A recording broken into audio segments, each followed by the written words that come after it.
Tim Gabungan Opsnal Reskrim Polresta Sleman menangkap RHM, warga Tridadi Kabupaten Sleman karena menganiaya seorang pemuda berinisial MS asal Depok, Sleman. Aksi penganiayaan ini diketahui dipicu akibat api cemburu. Utamanya setelah pelaku memergoki istrinya yang pergi dari rumah sedang bersama korban di sebuah indekos di wilayah Pandowo Harjo. Pelaku saat itu langsung naik pitam, kemudian menghajar korban hingga babak belur.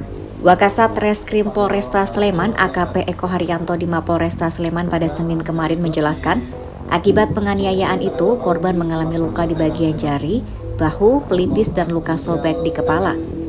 Ini terjadi lantaran korban dipukul menggunakan piring dan botol miras.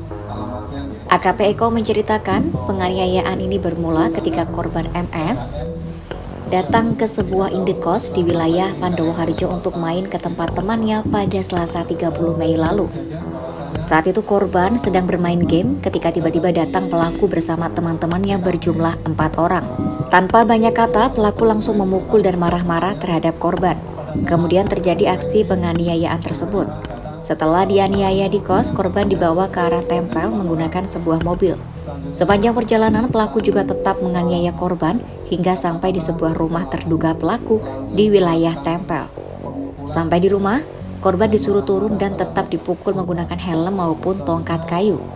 Aksi penganiayaan ini pun diketahui orang tua pelaku. Atas saran orang tua pelaku, korban kemudian dibawa ke puskesmas untuk diobati. Diketahui bahwa pelaku nekat menganiaya karena tersulut emosi lantaran mendapati istrinya yang pamit pulang ke rumah orang tua, tetapi justru mampir di sebuah indekos bersama korban. Adapun setelah dianiaya, korban melapor ke polisi. Hingga akhirnya pelaku berhasil ditangkap pada Jumat 2 Juni kemarin. Setelah diamankan, pelaku langsung dibawa ke Mako Polresta untuk proses penyidikan lebih lanjut dan resmi ditahan pada 3 Juni di Rutan Polresta Sleman.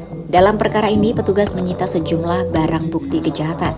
Antara lain, 1 unit mobil yang digunakan pelaku untuk membawa korban, pakaian korban dengan bercak darah, helm dan 1 tongkat kayu berwarna hitam sepanjang 60 cm yang digunakan untuk memukul korban.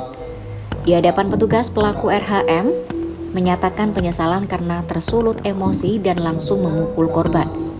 Saat menganiaya korban, dirinya mengaku dalam keadaan sadar alias tidak terpengaruh minuman keras.